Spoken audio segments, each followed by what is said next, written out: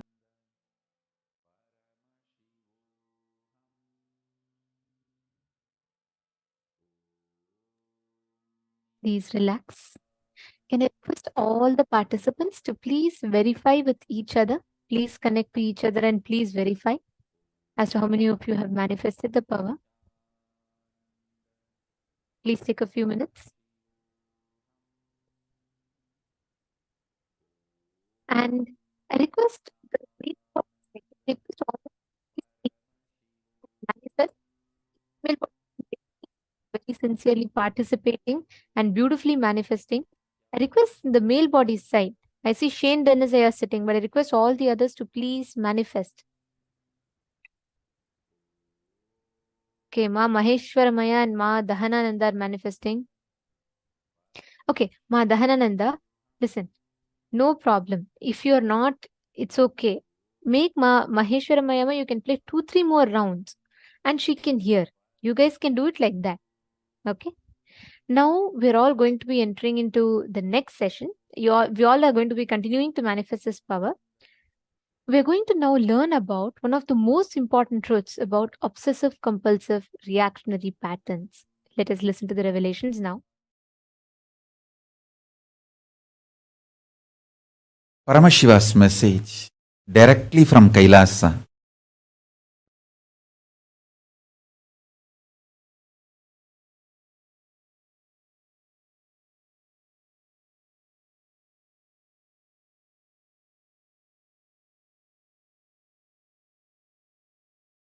Liberating yourself from obsessive compulsive reactionary pattern and its suffocation is liberating yourself from delusion. Listen.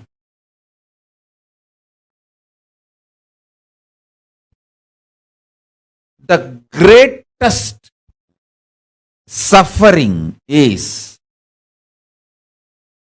identifying yourself with your obsessive compulsive reaction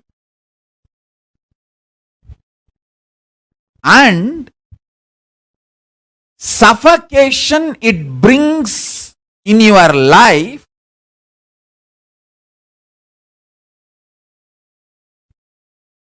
as you. I'll repeat.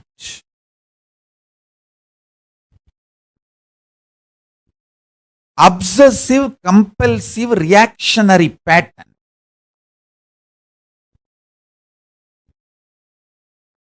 You identify yourself with that pattern and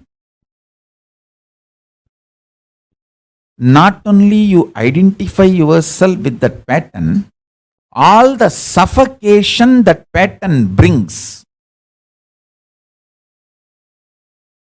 you start blaming everyone other than you. That is, I tell you,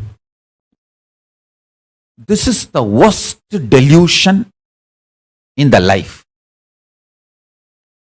Even if you drink a cup of coffee, because of the obsessive compulsive reactionary pattern, it is drinking poison. Because the coffee is going to strengthen this obsessive compulsory reactionary pattern. Obsessive compulsive reactionary pattern. If you just understand this one message from Paramashiva, you will pull yourself out of all delusions. All delusion.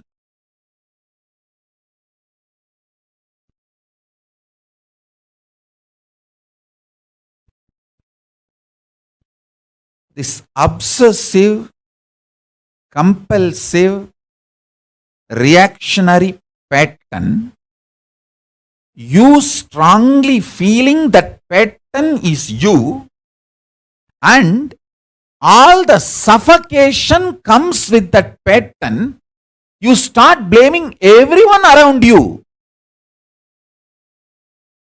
saying that they are all suffocating me, instead of looking inside and solving it. If I have to give a rough equivalent for the word trobhava, delusion, I'll give this word only. Obsessive, compulsory, reactionary pattern, associating, identifying yourself with that pattern, and suffocating yourself and blaming everyone. Oh, this person made me to believe this pattern. This person is suffocating me. This person put the pattern in me. This person is torturing me. You blame everyone around the world other than taking the responsibility and completing and getting out of it. And I have also seen people waste their time, money, treasure, the life, talent, everything in stupid sicknesses. Actually, there won't be sickness. It is just obsessive, compulsive, reactionary pattern becomes so deep in their system, even they started lying to themselves. They lie to themselves so strongly, they manifest, they create diseases inside. Actually, there is no disease outside. But if you tell them, they won't listen. Actually, they don't have any disease. But if you tell them, they won't listen. So I will also tell, okay, give medical care, do whatever they want. Only when they realize the Guruvak, they will get out of the disease.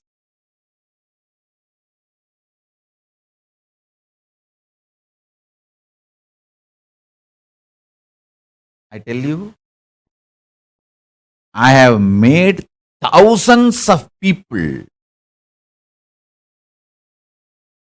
achieve liberation, enlightenment itself, just by breaking this one pattern, obsessive, compulsive, reactionary pattern.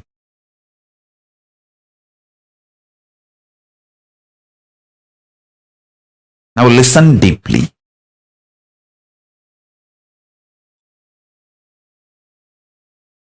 I'll give you elaborate examples.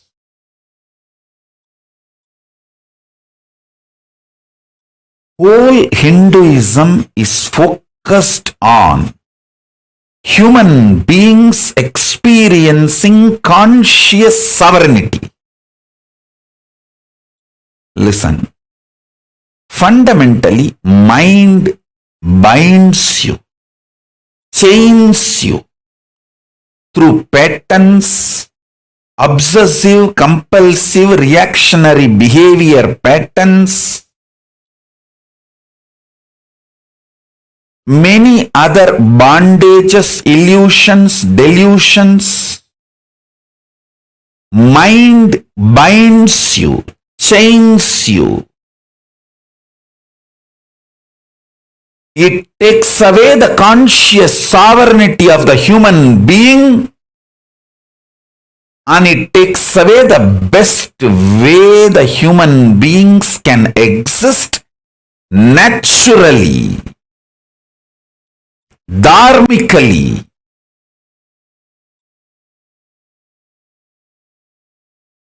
A simple human existence.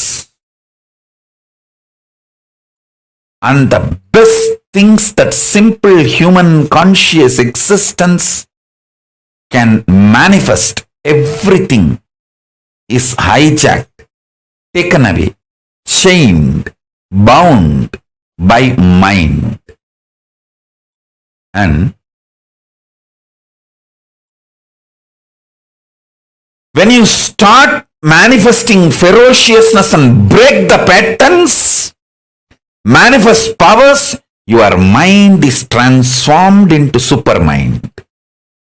Understand? If needed, everything else can be given away just for conscious sovereignty. Conscious sovereignty is worthy of everything. Let me explain conscious sovereignty. Conscious sovereignty means I know I am consciousness. I manifested this body, this life, and I am going to be working on exhausting any bondage, chains put on me in the form of obsessive, compulsive behavior patterns, reactionary patterns, any other bondage put on me, I will exhaust those karmas and break from those bondages. I will be ferocious and break those patterns and liberate myself, manifest powers, and reclaim my conscious sovereignty. This is my life. How many ever births I take, I know this is my life. Having this clarity, and whether you are facing a headache or headache giver or worst thing you think in your life. For some people, poverty is the worst thing. They're ready to die, but they don't want to live in poverty. For some people, death is the worst thing. They are ready to go through anything, but they don't want death. For some people, loneliness is the worst thing. They are ready to go through anything, but they don't want loneliness. Listen.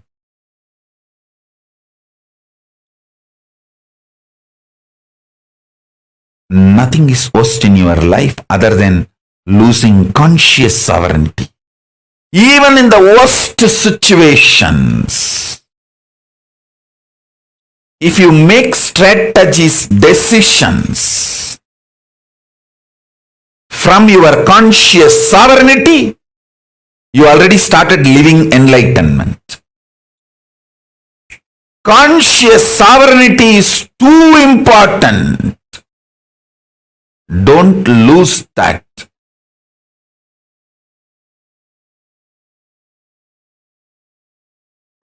Invoke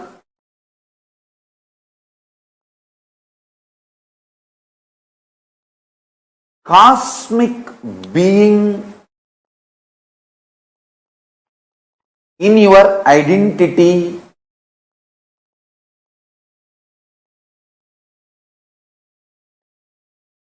You can invoke Ganesha or Subramanya, Shiva, Devi, Vishnu, Surya, any one of the cosmic being, Guru. Listen, invoke cosmic being in your identity. You will manifest such extraordinary energy and higher life. Understand? Fundamentally, Hinduism is science of invoking cosmic beings in you. That is why before even you start developing the primal OCD, obsessive compulsive disorder, understand? The primal OCD, obsessive compulsive disorder, you start developing before the age of 7. What I call as root pattern. Being driven by fear and greed, Please understand, listen carefully. All human beings, other than who are initiated before the age of 7 and started manifesting their Ishta Devata, other than those few blessed, fortunate, who are initiated and started manifesting their Ishta Devata before the age of 7, everyone else is suffering with OCD. People who brainwash you, methodology they use to brainwash you, and how you start getting brainwashed in the initial level, and how it evolves as obsessive compulsive disorder. After some time, even if you know you have enough money to buy anything which money can buy, even after acquiring so much money, you don't stop working for money, because by now it has become obsessive compulsive disorder. I tell you, the corona has taught a big lesson for the humanity. Money is not security for life or future.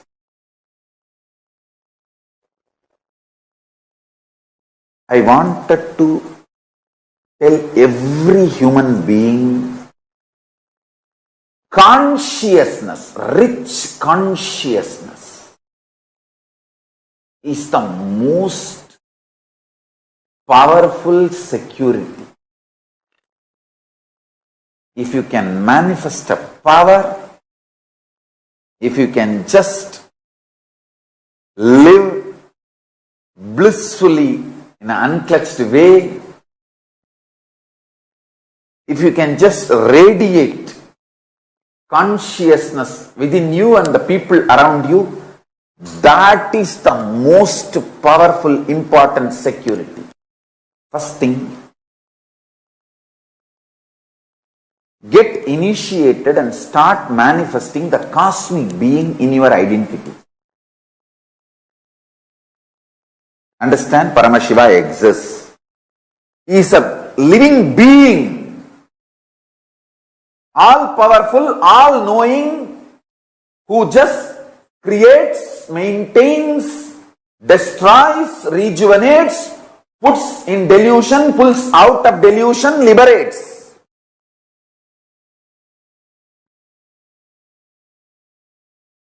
Who plays with these tattvas and principles, is a living being,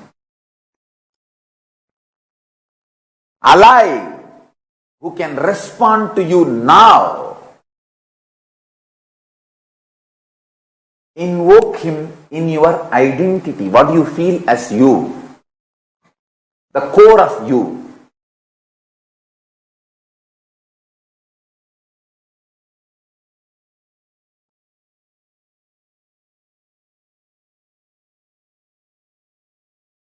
Listen.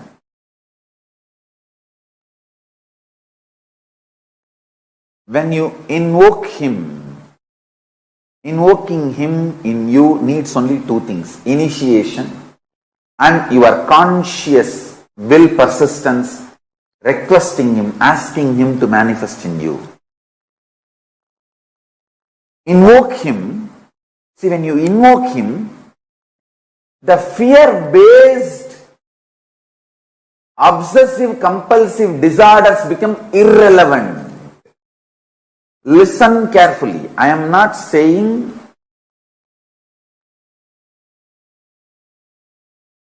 don't go for a job. I am not saying don't make money. No. I am only saying don't do it as a OCD, obsessive compulsive disorder. Do it out of extreme clarity. Hindu is a being who invokes cosmic being in his identity. Your Ishta Devata becomes your core existence. You can have, the Hinduism gives beautiful choices.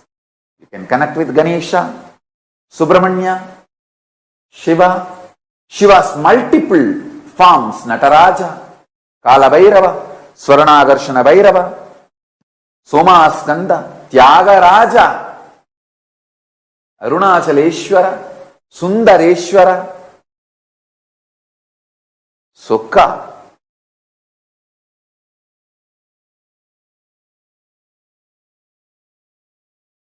Different forms of Paramashiva, Dakshinamurti, Veerabhadra.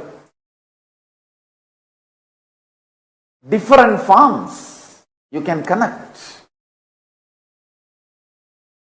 Parashakti, Vishnu, Krishna, Rama, Hanuman, Surya. You can choose your Ishta Devata in Hindu tradition. Understand? Invoke the Ishta Devata in your identity. Morning when you wake up, your waking up should not be obsessive compulsive disorder, OCD. No.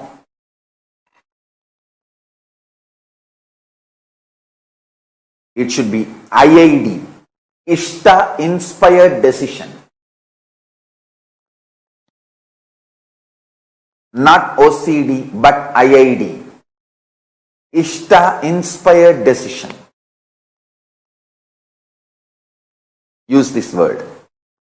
Ishta inspired decision. IID, not OCD.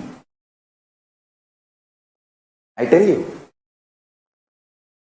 When you react based on OCD,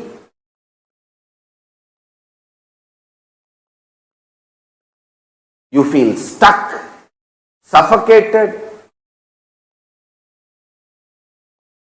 You don't know how to do, what to do, and finally end up in literally depression, frustration,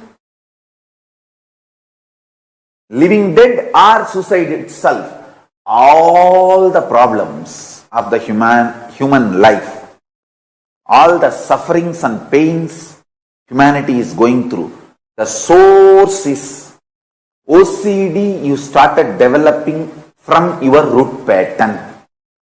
Before the age of 7, from your root pattern, you develop your OCD. That is why in Hindu tradition, as early as possible, the child should be initiated and it should start manifesting Ishta Devata. Ishta Devata inspired, Ishta Devata mantra, Ishta Devata manifesting in its being. See, for example, morning, the moment I became aware of this world, the first thing is Paramashiva manifesting. There is no OCD for me to jump out of bed. No fear or greed or OCD to jump out of bed. Paramashiva is manifesting. Come on. Now Paramashiva will do his work. Understand, waking up due to OCD manifests all types of complications and problems. Anyone who can wake up early morning due to IID, Ishta Devata inspired decision, no OCD, IID, Ishta Devata inspired decision, just 11 days, I guarantee all your blood pressure, diabetes, everything will become normal. Ganapati is real. He's a living cosmic being. When you invoke him, he actually comes with that big elephant face, pot belly, Brahmanda in his belly, and ask, oh my son, what do you want? Oh my dear, what do you want? Why you invoked me?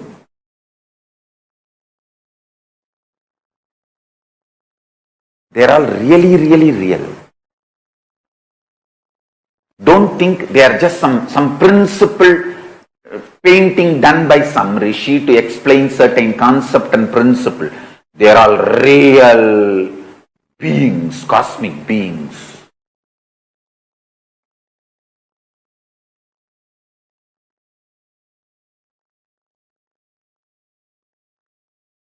One advantage my disciples have, see, all my disciples who feel, hey, Swamiji will not lie to me and he will only tell the truth to me. For you guys who have that feeling, hey, Swamiji will tell only truth to me, he will not lie to me. The biggest advantage you have is your being immediately connects with that consciousness, with that beings. Your identity opens with them because your identity is convinced, Swamiji told Ganesha is real, he is real. Swamiji told Kalabhairava is real, he is real. Swamiji told Paramashiva is real, he is real. That is the way actually initiation happens.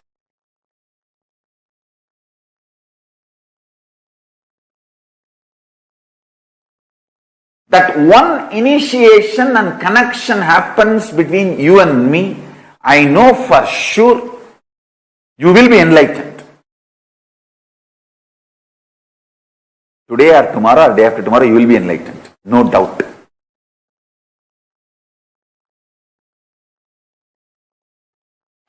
All your lifestyle can be moved away from OCD to IID. I tell you,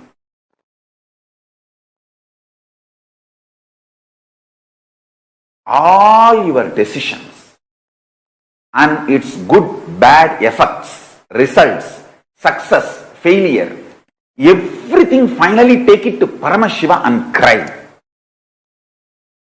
Want to express your frustration, express it to him. Want to express your love, express it to him. Want to show your gratitude, show it to him. Want to fight, fight with him. Do everything with your Ishtadevata. It can be Ganapati, it can be Shiva, it can be Muruga, it can be your Guru. I tell you, just practice this one. In few weeks, your life will start moving from obsessive compulsive disorder based to Ishtadevata inspired decision based, IID.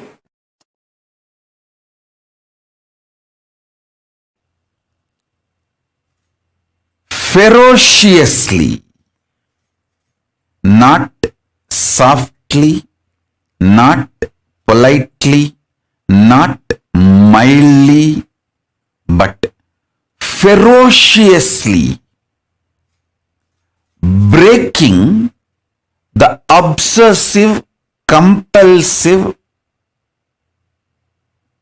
reactionary patterns is power manifestation. Paramashiva's powers manifest to beings who powerfully, ferociously break obsessive, compulsive, reactionary patterns. Even once you behave with your obsessive, compulsive, reactionary pattern ferociously and break one pattern and manifest powers, the kind of the courage you will feel, you will straight walk towards enlightenment.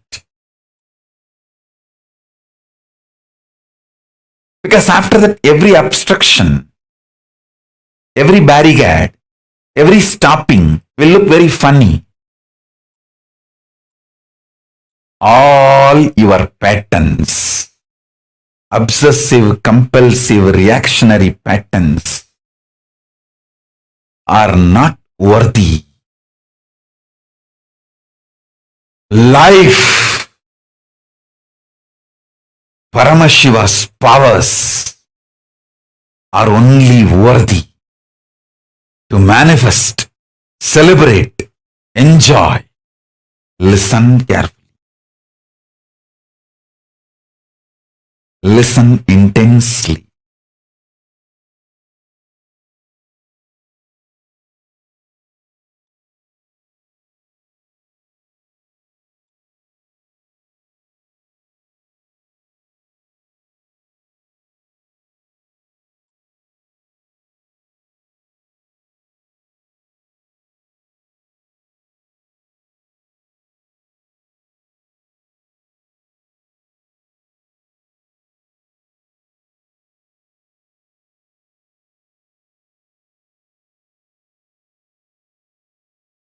Unable to build collective integrity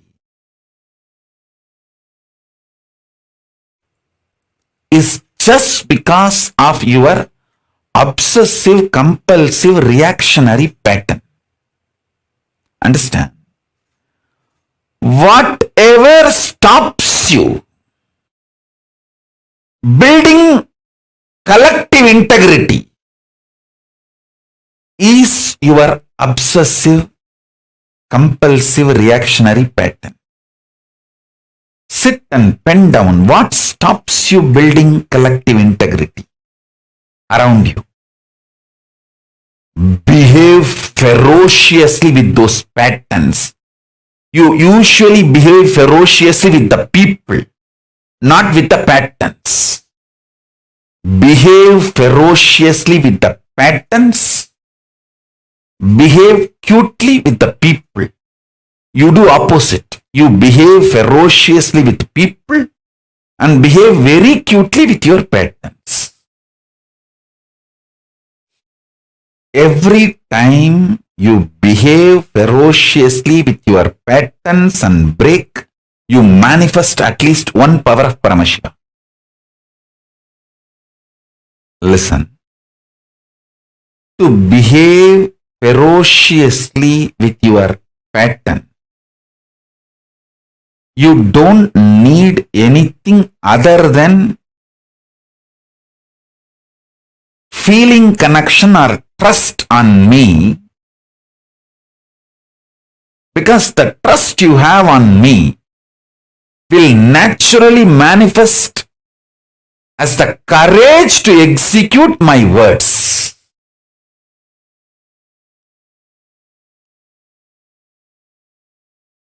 That is the way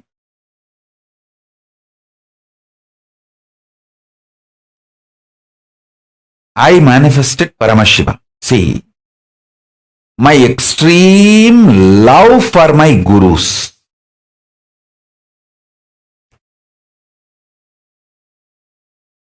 my extreme love for my gurus.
all the obsessive compulsive reactionary patterns that we carry inside us as an spontaneous reaction to life.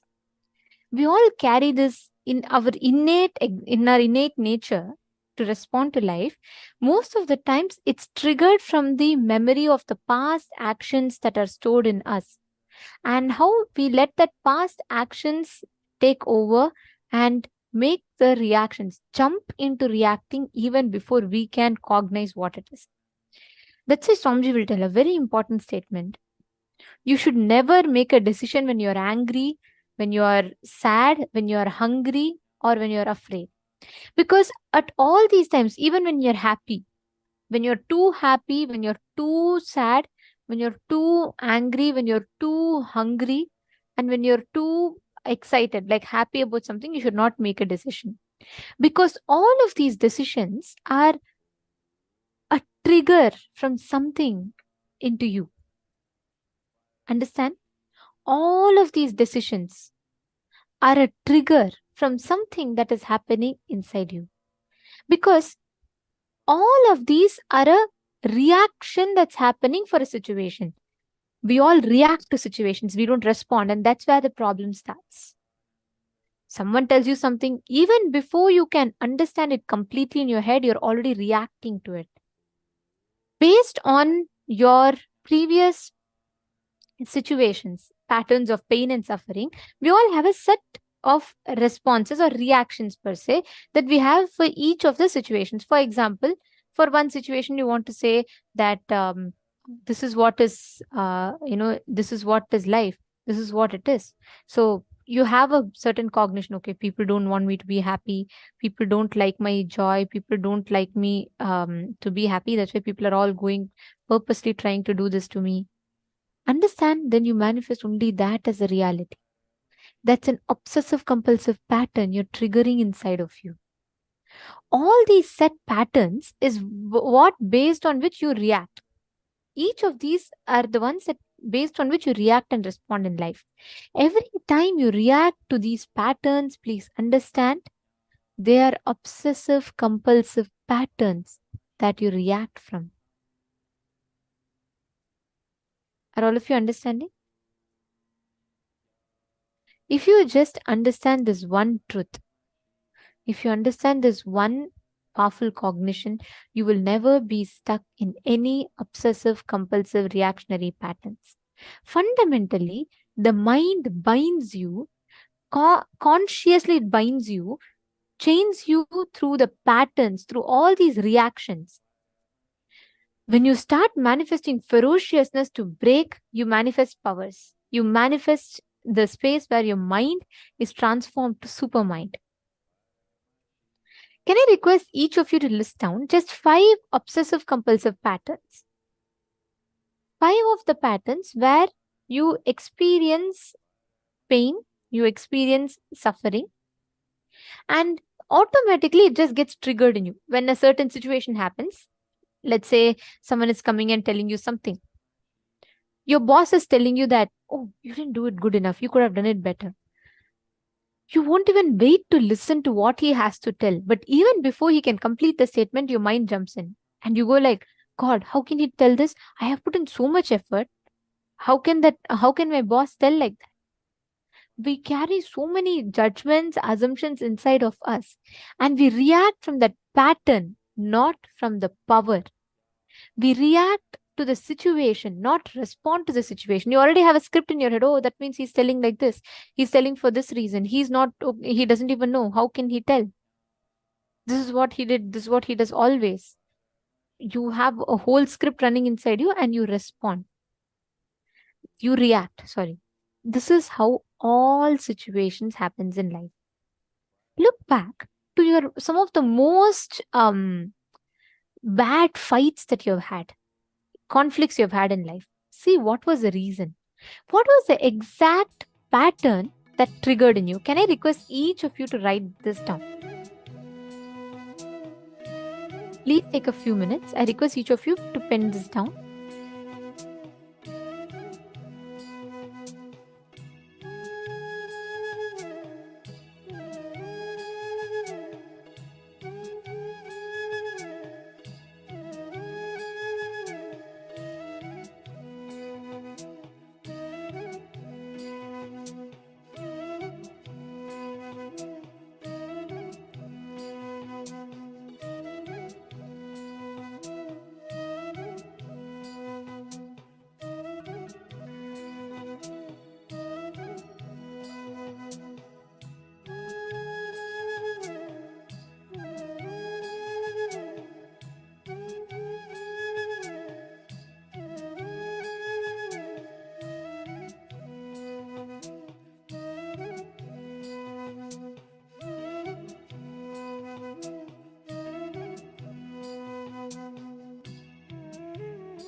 Yes. So hope all of you have written down now.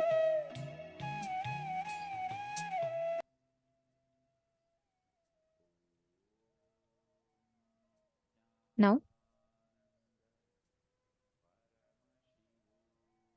invoke any one of the cosmic being into your identity. And see, now let's make the obsessive compulsive pattern into Ishta inspired decision. Move the whole thing into Ishta inspired decision.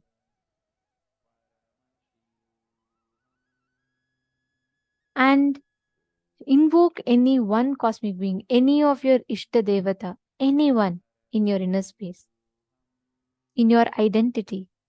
And let that deity become the core existence. See, for all of us, even Swamiji is the avatar, living avatar that we have. So you can just put and invoke any deity, Swamiji, any deity that you feel connected to. Okay? And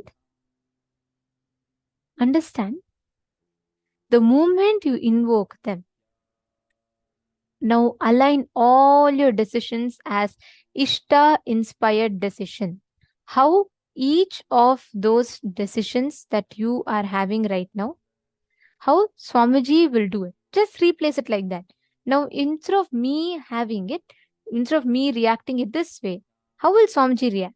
How will Swamiji respond? Will he react? No, he'll respond. So, Ishta inspired decisions. Replace all your decisions into Ishta inspired decision. Take a few minutes. Let's complete this step.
Now, please relax.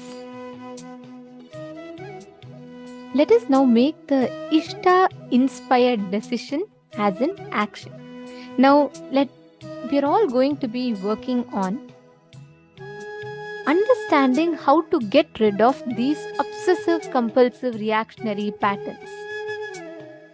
Each of us, as we're all standing here today, as each of us are going over what our obsessive compulsive patterns are, please understand one of the most primary things for us to understand is the moment you replace your obsessive compulsive patterns with Ishta inspired decisions, that itself means all the pattern, the power over the pattern will simply disappear and leave you. Now, let us all enter into the next session, today's initiation, where Swamiji is going to be blessing us to experience the real Paramashivanandam, the space of bliss and enlightenment, just by getting rid of the obsessive compulsive patterns. So now we're all going to be listening to that session. I request all of you to provide your complete listening, because this is a very, very important session, because today all of us are going to be receiving this exact initiation, the space of Paramashivanandam, where you make all the pain, suffering, everything redundant in you by replacing it consciously with the ultimate powerful cognition that Swamiji has revealed. I request all of you, all the participants, to please sit straight and let's all get ready to enter into the session.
Paramashiva's message directly from Kailasa. Happiness is delusion. Bliss is real existence. Whoever asks you to pursue happiness is deluding you. Happiness is binary logic based. Today happiness is getting a car. Tomorrow happiness is getting a house. Day after tomorrow happiness is getting a wife. The next day you know what is happiness. Where you landed. Happiness is the word society, mass media cult, entertainment industry cult is using to exploit you and keep you in delusion continuously. Bliss is cosmological reality. Happiness is societal delusion. Understand? Bliss is when you know absolutely you are in tune with the whole existence. Even if you think you are not in tune and accept that as a reality, you will be in bliss. Bliss comes from powerful cognition.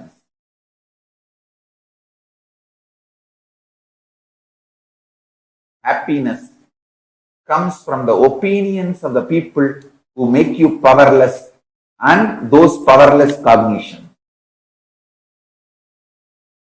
I tell you.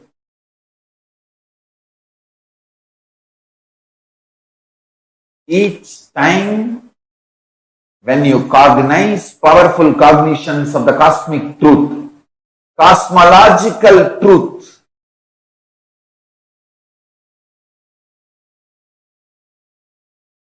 truths as per cosmic logic,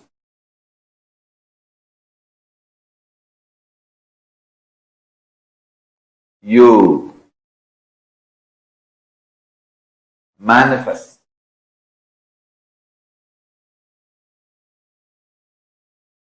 bliss. Bliss is based on cosmic logic. Happiness is based on binary logic.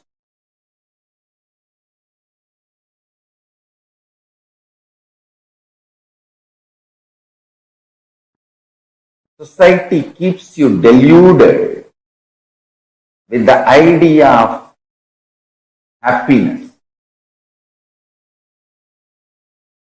If you understand bliss, and it is too easy to start experiencing bliss. It is not at all difficult. I am telling you. That's the first powerful cognition you need to know. Bliss is too easy to experience. That is why society never wants you to experience bliss, because bliss liberates you, makes you independent of exploitative, grid-based lifestyle. Bliss is the source material out of which Paramashiva is made. Actually, bliss is the source material out of which this whole universe is made. Anandam Brahmeti Navyajanat. Upanishad declares very clearly. Out of Ananda, the stuff called Ananda, this universe is made. Don't waste it without experiencing. Annam Brahmeti Navyajanat. Annam na nindya tat vratam. Pranam Brahmeti. Mano Brahmeti. Vinyanam Brahmeti. Anandam Brahmeti. Taittiriya Upanishad. Actually, I am chanting the first lines of the different paragraphs. Taittiriya Upanishad very clearly declares Anandam Brahmeti Navyajanat.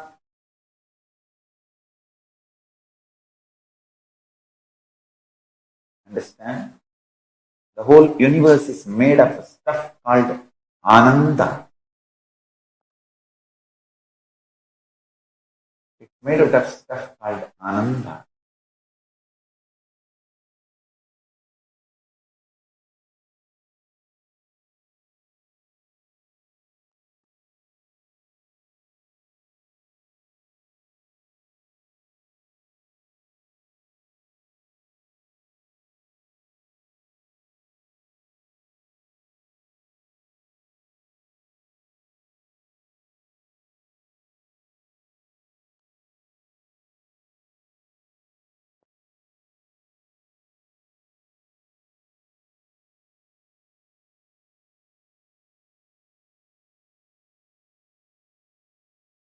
Anandat eva kalvimani bhutani jayante.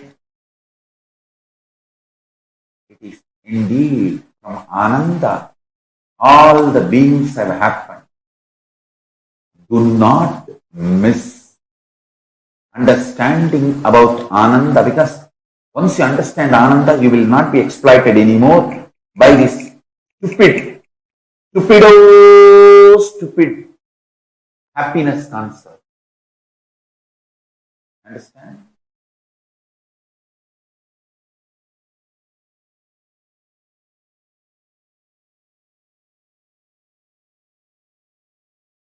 This happiness idea is inserted into you by the society or the mass media cult, entertainment industry cult, which wants to exploit you. They put the ideas like income, healthy life expectancy, social support, freedom, trust and generosity, all this. I tell you,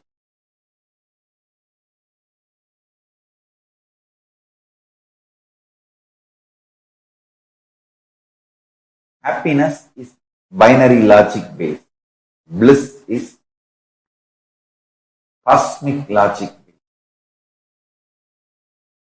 The experience of powerfulness, not feeling suffocated, experience of non-violence. See, a person who is fulfilled will never be violent. He'll only feel like giving. How can I give more? How can I contribute more to everyone's life? Actually, when you are in bliss, the moment you wake up, whoever you see, you feel like hugging and blessing them. If you are not blissful, whoever you see, you feel biting them. So, falling in the eyes of the people who are not blissful is a curse. Be clear. Ananda Atma, the soul, the self, which is made of the material called Ananda. Only that soul should be experienced, it should be seen. Actually, when you see that soul, you experience Ananda in you. Anandam Brahmano Vidyat.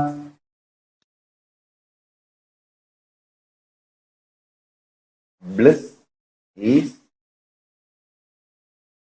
the primary manifestation of Paramashivoham. Listen. Anandam Brahmano Vidyat. The Brahman, Parabrahman, Paramashiva. The primary manifestation, immediate manifestation of that Paramashiva is Ananda, bliss.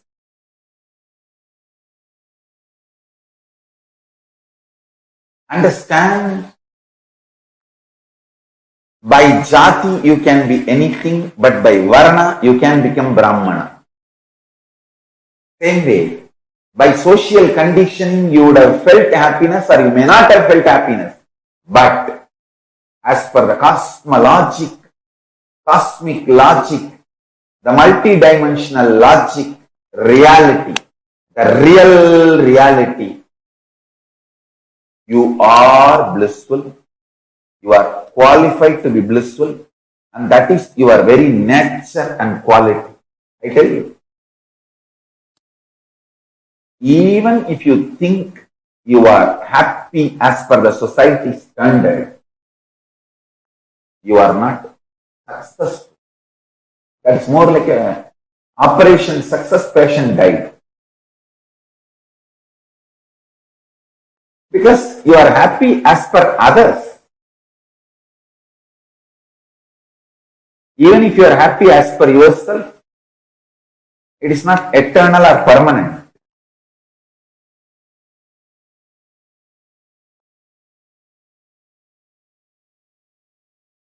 It's all relative measures, which changes not every day, every minute. Not every day, but every minute. Anandam Brahme Divyajanat. Ananda is the stuff out of which all of us are made. I tell you. Start eating Ananda. Start living in Ananda. Powerful cognitions about Ananda should be meditated and manifested.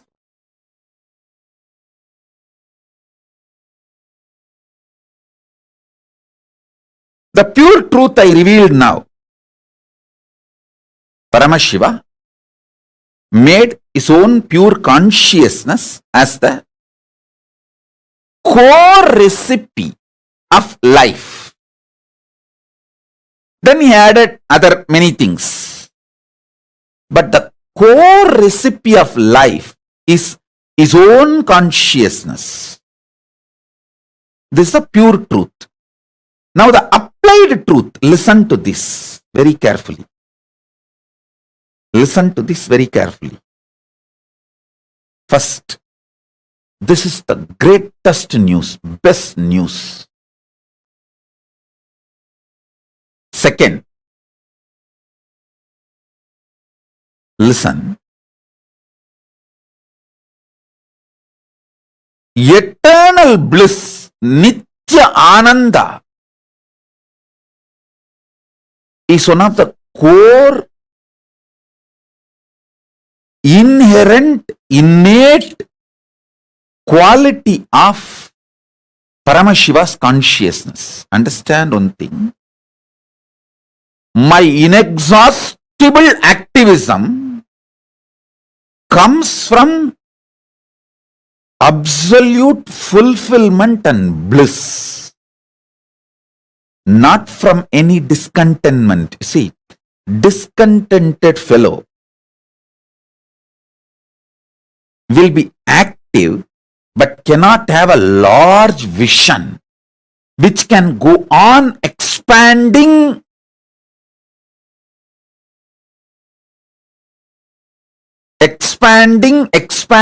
infinitely. Listen to this truth. The vision I carry never tires me, frustrates me.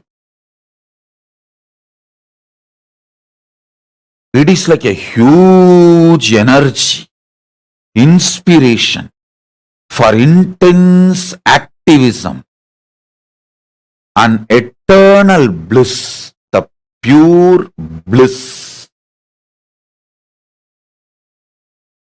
The eternal bliss, Nitya Ananda, is the first effect. The moment you cognize Paramashiva's consciousness is the recipe. of your life. Please understand, if you are alive, be very clear, the core recipe of your life is Paramashiva's own consciousness. He put himself, he was cooking, things were not working out, the life was not happening. He just took himself and put it. Immediately life happened. That's all. Visualize. He was cooking, trying to cook life. So many components he added, but life was not happening. It was coming out like a sakra pongal, puliyodare, or so many other things came out, but life was not happening. He just smiled and put himself, his own consciousness. He just took his consciousness and put it. Immediately life happened. Listen.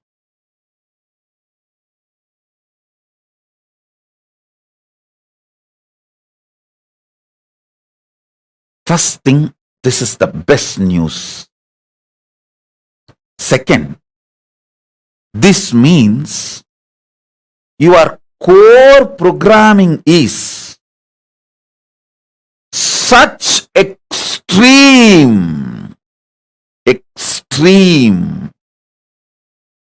infinite, unending, Satchit Ananda Nithyanandam. Sat, you know, you are programmed for truth. Sat, that is your core. Till you manifest that, you won't rest, because you are programmed for that.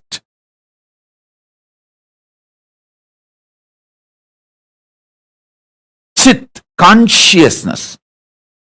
By your very nature, you are aware you exist. Ananda, bliss, the infinite Ananda.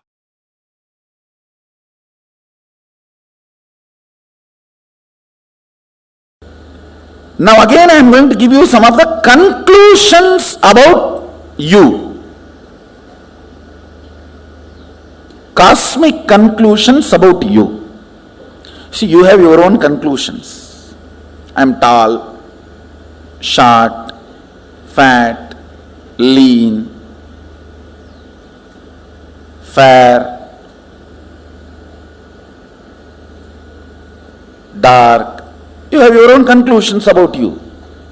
This language, this religion, that religion. This country, that country. This nationality is the another one, stupidity taught to human beings. No, really. It's a conspiracy by politicians.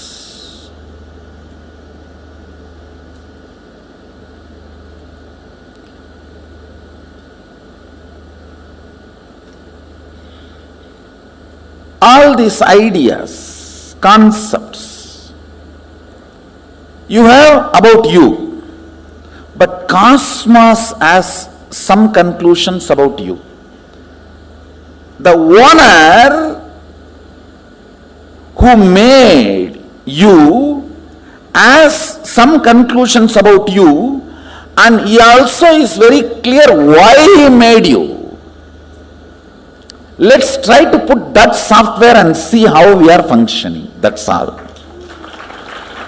The whole Atma Tattva is nothing but using the original owner's updated software to make the product function and see what all it manifests. It's only your integrity to these conclusions are required, nothing else.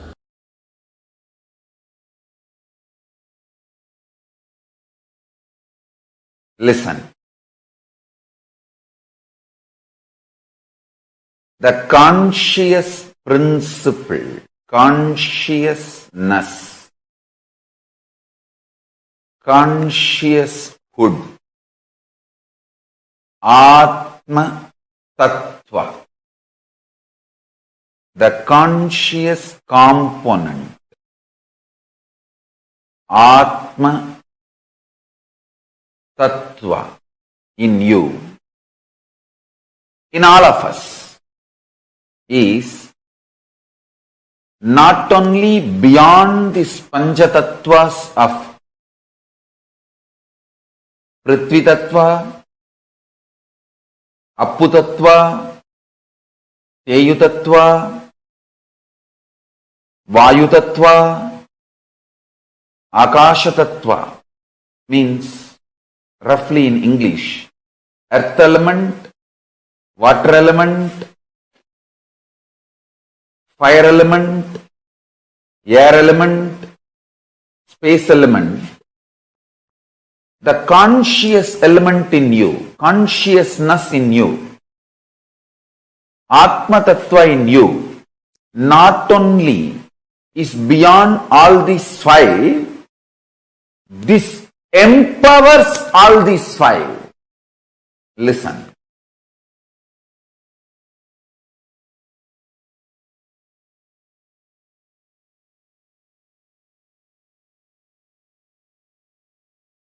By intense, ferocious unclutching, tyaga, if you decide to remove the interferences and inferences, comes on your Atma Tattva, that tyaga manifests as superpower in your being. Atma Tattva in you, conscious principle in you,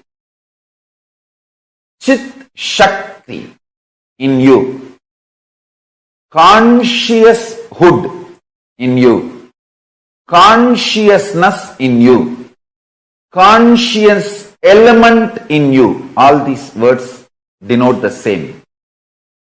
Conscious element in you is not only beyond these five principles called earth element, earth element, water element, fire element, air element, space element. This Atma Tattva, conscious principle, empowers, gives life to all these five. Listen carefully. If you use unclutching, completion and tyaga to stop all the interferences and inferences of earth, water, fire, air, space elements on your Atma Tattva, on your conscious principle, you will manifest powers immediately. Listen. Pratyagatma Chaitanya Jakratam, individual conscious principle awakening, is not exclusive right for anyone. It is even for animals. It is granted. Understand? I tell you, the essence of what I am trying to convey.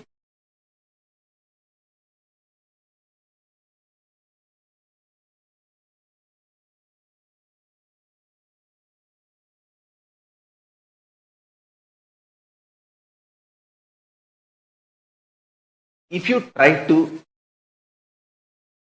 keep the powerful cognition, you are Atma. You are Atma Tattva. While you are eating, while you are sleeping, your body will not react like a normal human body. There will not be any body odor. There will not be any. The hangover of sleep, the effect of sleep on you.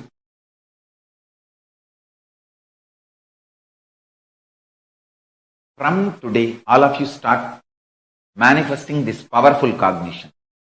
Your conscious principle, Atma Tattva, is not only beyond the 5 elements, earth element, water element, fire element, air element, and space element. The Atma Tattva empowers all these elements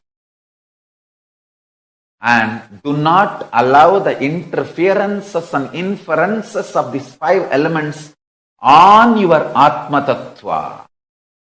Understand?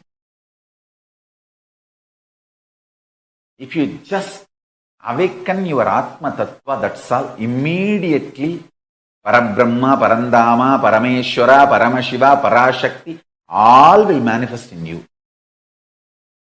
All of them are waiting to manifest in you. You just need to say yes.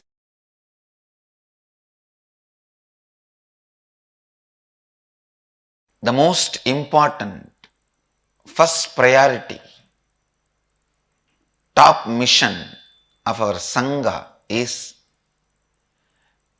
constantly helping people to complete with others.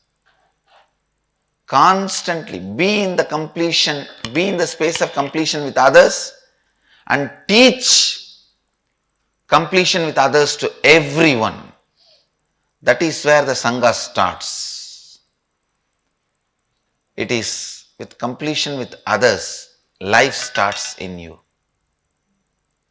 Completion with yourself, peace starts in you. With completion with others, bliss starts in you. Just with peace, you can't live your life. When you are completing with yourself, peace starts in you. When you are completing with others, bliss starts in you. So, O humanity, be blissful, not just peaceful. You happened to be blissful, not to be just peaceful.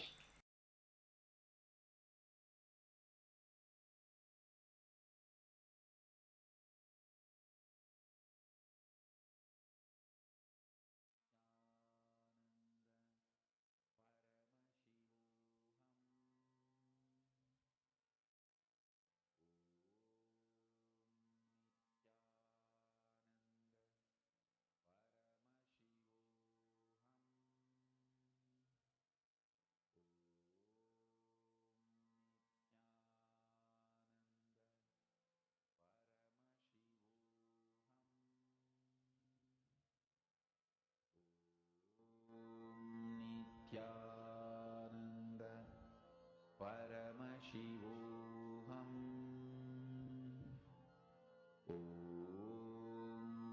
Nithyananda Paramashivoham. Nithyananda Paramashivoham.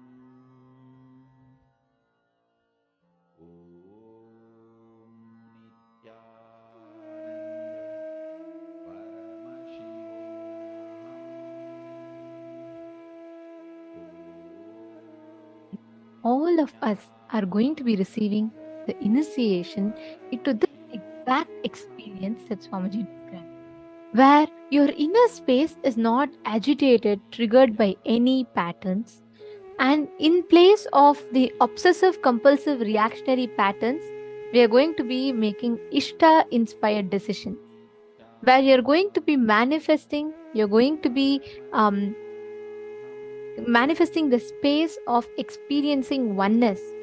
From that space of Ishta inspired decisions, you will be liberated. You will walk out of all your obsessive compulsive reactionary patterns.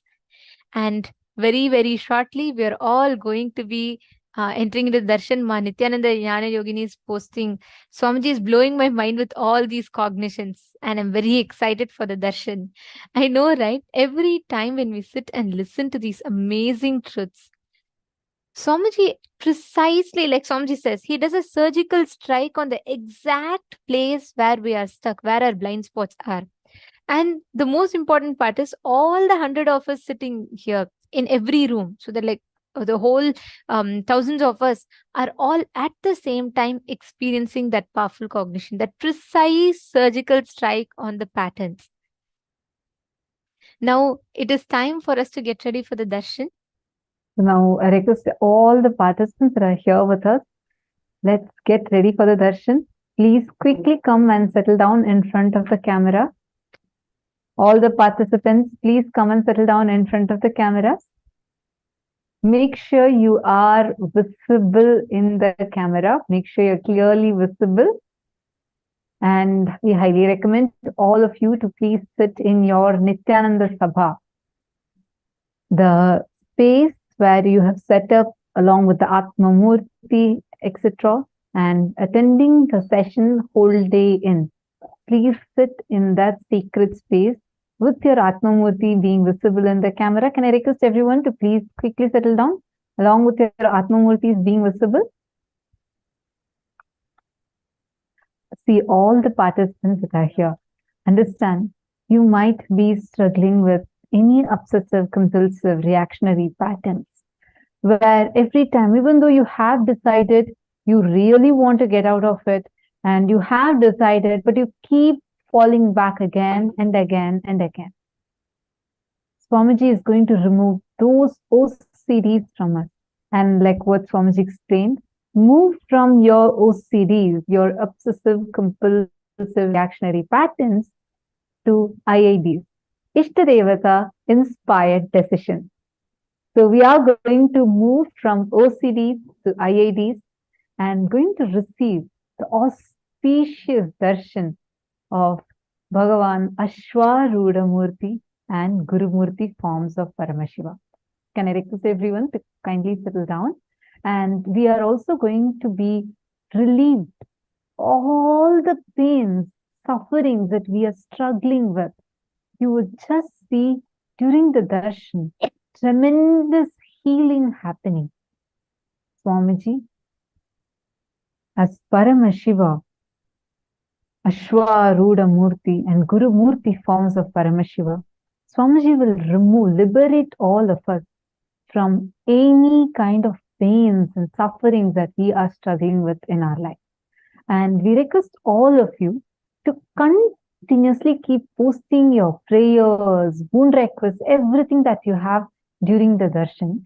Understand, just when Bhagwan's eyes fall on your message, it is enough.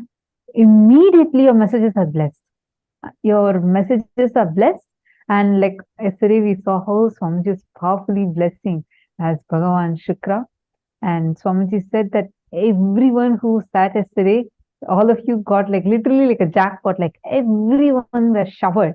All the boons that people asked were showered.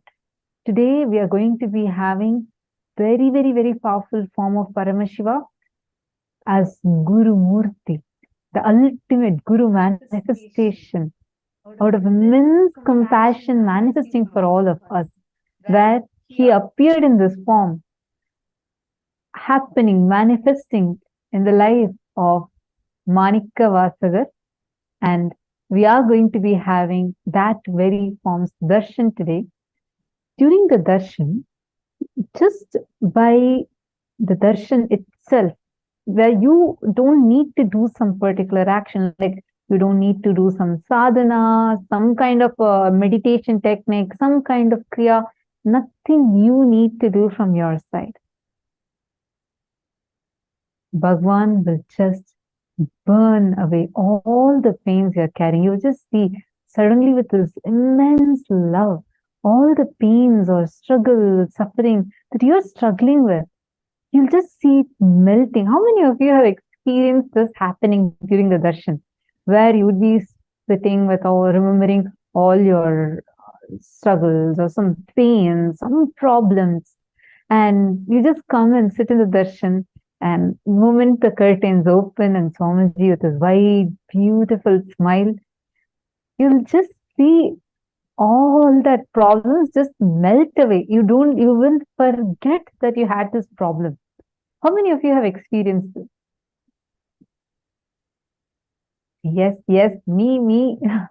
I see a lot of messages in the Zooms, and I see also wide smiles, because understand what experience each of you are saying that you have had today, you're going to have it intensely, because in this form, vibrant form, I know all of us are eager to see what beautiful form Swamiji is going to be coming today in. Understand, just during the darshan, that powerful, blissful, intense space of Paramashanta Swarupa of Paramashiva gets transmitted to us. Now, when Ganga is flowing shallow, right, you will be able to see all these big boulders and rocks on Ganga.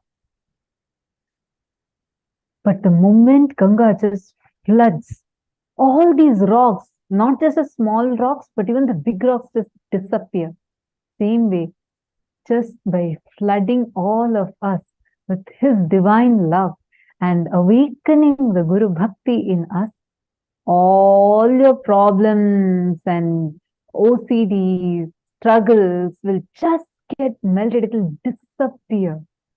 At least in Ganga, when she floods, those rocks are under the water. But for us, those sufferings and pains just disappear out of our lives. And most importantly, Like Swamiji said, even the biggest of OCDs, the obsessive compulsive patterns, you can just walk away with the power of your integrity to Guruvak. When we all sit in the darshan today, even you might have been stuck with an addiction pattern for 15-20 years, you will simply go beyond just by sticking to Guruvak. Now, let us all chant the Dhyana Shloka of Gurumurti, the form of Paramashiva, where he embodies this ultimate auspiciousness, manifesting as the Guru in his supreme compassion.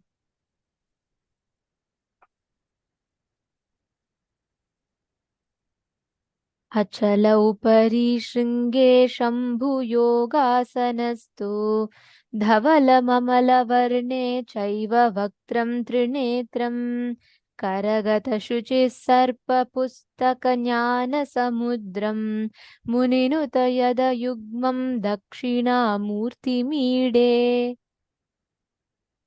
This form of Paramashiva describes the Gurumurti form.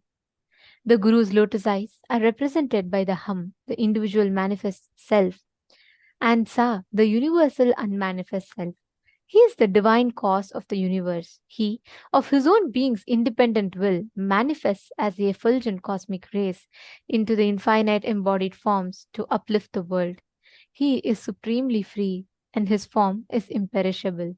Manifested living deity, he is eternal and all-pervading. Meditate and be absorbed into the Guru's feet. To every one of you sitting here today, please understand, today during the darshan, just by posting your prayers, any obsessive compulsive patterns that you are stuck in, just by posting that, we will be liberated from all those patterns. Even the biggest of addictions, biggest of patterns that you might be stuck in. When you post it to the Guru, he will simply wipe it. He will simply cleanse it. That is the power and the best way to break free from any obsessive compulsive patterns. So can I request every one of you to please take a few minutes and come and settle down in front of the camera? And can each one of you post What is that one OCD that you really, really want to get rid of? Each of you, please take a moment and post.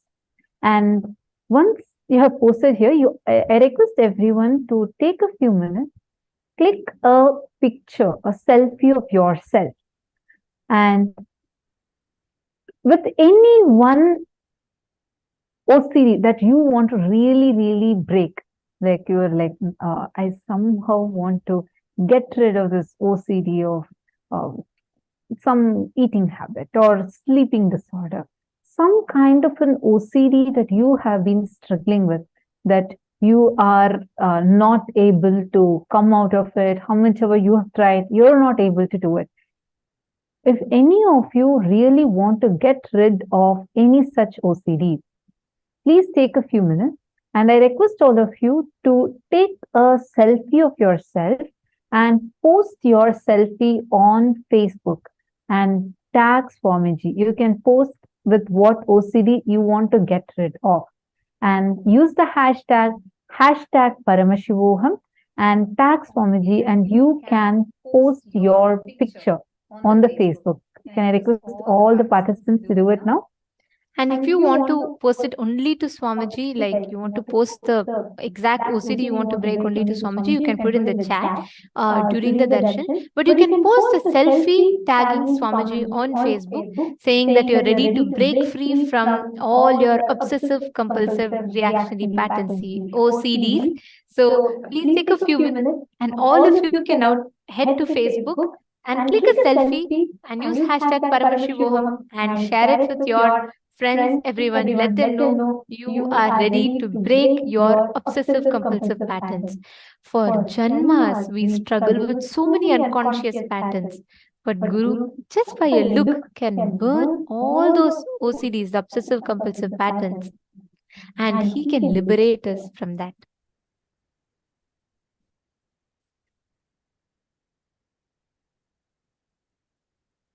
Yes. Now, can I request all the participants to please settle down in front of the camera?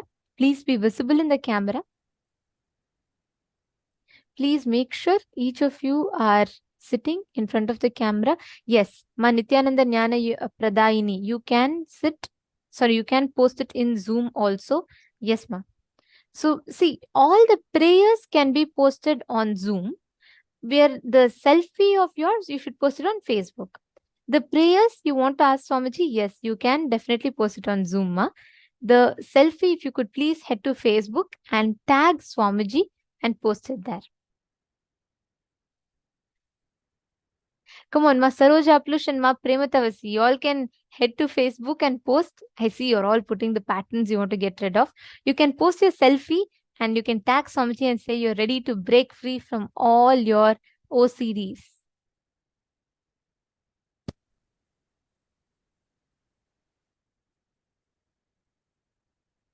Okay, now listen very carefully. During the darshan, Swamiji is going to be intensely mirroring his own inner space into ours. Means he's going to be giving us the power to completely break free from any of the suffering, the OCDs, anything that we have. And he's going to be showering us with the most powerful boon.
please post it on your own timeline, Nithyananda Jnana Yogini, and then you can tag Swamiji's ID.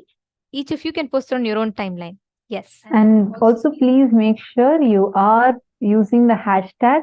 The hashtag and tagging, both are very important. Make sure you use the hashtag Paramashivoham as well as tag Swamiji's Facebook ID, Facebook page, and you can post it.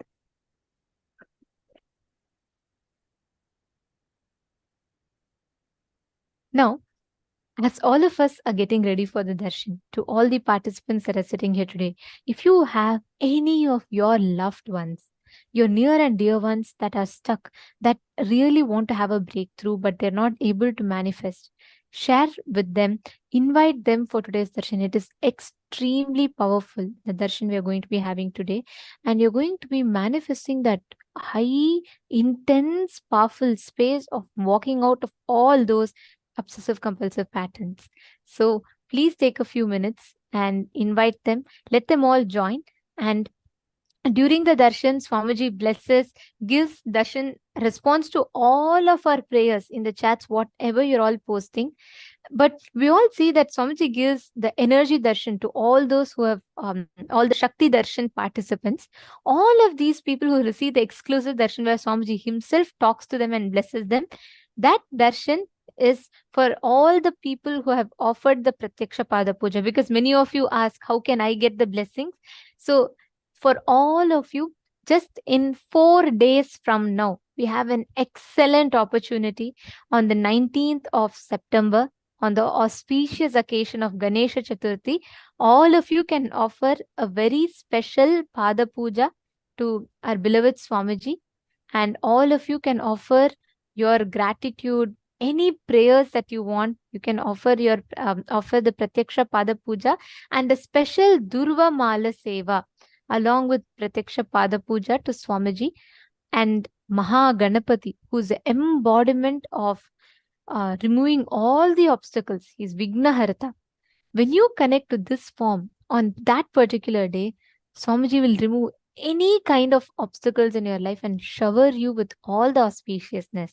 So you all can head to the link that we'll be projecting to you all, and the support desk will be posting in the chat for each of you. You all can head to the link. So take a few minutes, and anyone who wants to offer the Pratyaksha Pada Puja on the occasion of Ganesh Chaturthi, please go ahead and you all can head to that link, that particular link that we'll be sending to you all in the chat, and you all can sign up there. So all the participants, whoever wants to offer this auspicious offering on the day of Ganesha Chaturthi, who all want to remove any kind of obstacles that is there in your life, you can do it. So do so on the auspicious day of Ganesh Chaturthi, which will be in 4 days. The 19th of September, we are having the Ganesh Chaturthi celebrations. All of us are going to be celebrating it with Swamiji, and Swamiji himself is going to be accepting the Pratyaksha Pada Puja and various other auspicious offerings on that day. So take a few minutes, go ahead and sign up. The Pratyaksha Pada Puja offering link will be posted in all of your chats now. And to all the participants from the region of outside India, the particular, based on each of your countries, will be sharing the link. Please choose the right link. And now let us all get ready to receive the darshan of Ashwarudha Murti and Guru Murti. Please chant the Mahavakya.